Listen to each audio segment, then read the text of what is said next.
Bapak Ibu yang terkasih dalam Yesus Kristus, kita jumpa pada hari ini dalam renungan harian Embun Pagi. Sebelum kita mendengarkan firman Tuhan, kita bersatu di dalam doa. Damai sejahtera Allah yang melampaui segala akal dan pikiran, itulah yang memelihara hati dan pikiran dalam Kristus Yesus Tuhan. Amin. Firman Tuhan untuk kita dari 1 Korintus 3 ayat 16, dalam bahasa Batak Angkola dikatakan, "Di botohamu dehe, na bagas ni debata dohamu, songoni muse na maringanan doton di debata dihamu."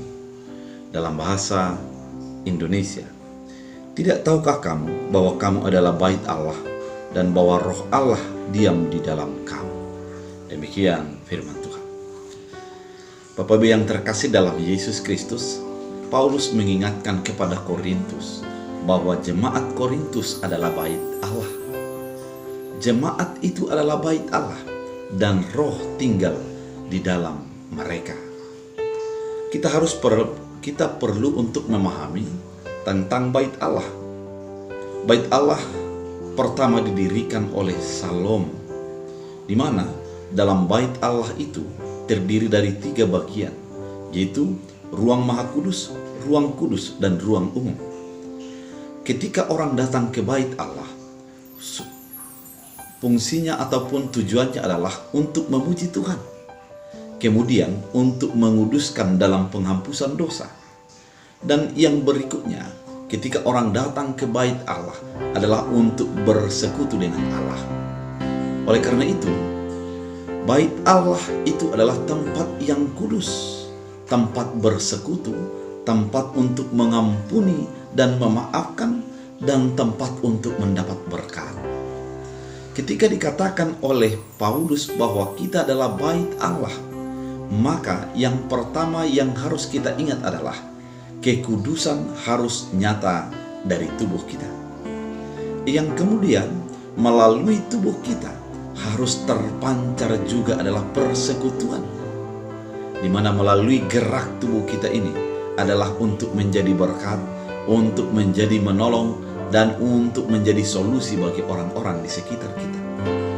Kalau dikatakan juga bait Allah, maka melalui tubuh kita ini adalah tubuh penyembahan kepada Tuhan, di mana melalui segala apa yang kita lakukan menjadi menyembah Tuhan di dalam roh dan kebenaran. Saudara terkasih dalam Yesus Kristus, pada firman Tuhan dikatakan tubuhmu adalah bait Allah, maka yang perlu dipelihara adalah kekudusannya, persekutuannya, dan juga pelayanannya. Melalui tubuh kita, kita menjadikan sebuah sikap-sikap yang menguduskan Allah. Dan melalui tubuh kita ini adalah untuk menjalin persekutuan, dan juga di dalamnya adalah penyembahan. Paulus juga mengingatkan kepada orang Korintus bahwa roh Allah ada diam di dalam diri kita. Roh itu adalah menuntun, roh itu adalah mengajari, roh itu adalah membimbing, roh itu adalah untuk menjadi menguatkan, menghibur. Oleh karena itu, ketika ada roh Allah di dalam diri kita, kita akan menjadi dituntun dalam kehidupan kita ketika banyak persoalan yang kita jalani. Ketika ada kebingungan dalam diri kita, maka dia akan memimpin, memberikan penjelasan kepada hal-hal yang sulit untuk kita pahami dan kita mengerti. Dan juga roh itu adalah menghibur kita ketika kita di dalam sebuah persoalan yang berat. Ketika dalam firman Tuhan dikatakan bahwa roh tubuhmu adalah bait Allah dan roh Allah tinggal di dalam dirimu. Roh Allah itu juga adalah roh kudus, artinya roh yang penuh dengan kekudusan. Dengan kekudusan Allah yang tinggal di dalam tubuh yang cemar ini, maka menjadi terpancarlah kekudusan di dalam segala kehidupan kita.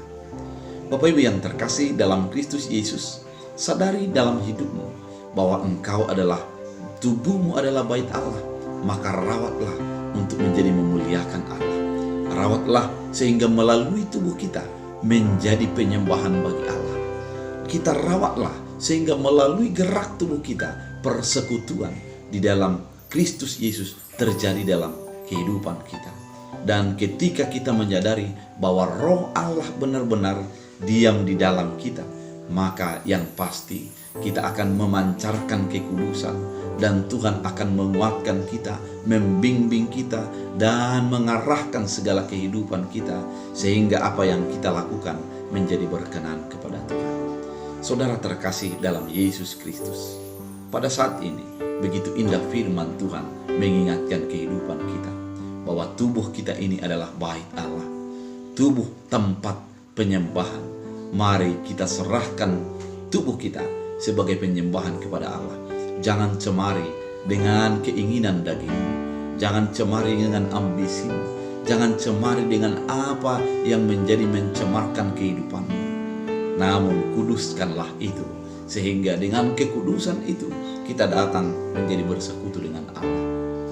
Dan sadarilah bahwa ada roh Allah yang menuntun, membimbing, dan mengarahkan kehidupan kita untuk selalu menghidup di dalam kekudusan. Karena Allah itu adalah Allah yang kudus, dan roh Allah tinggal di dalam kita.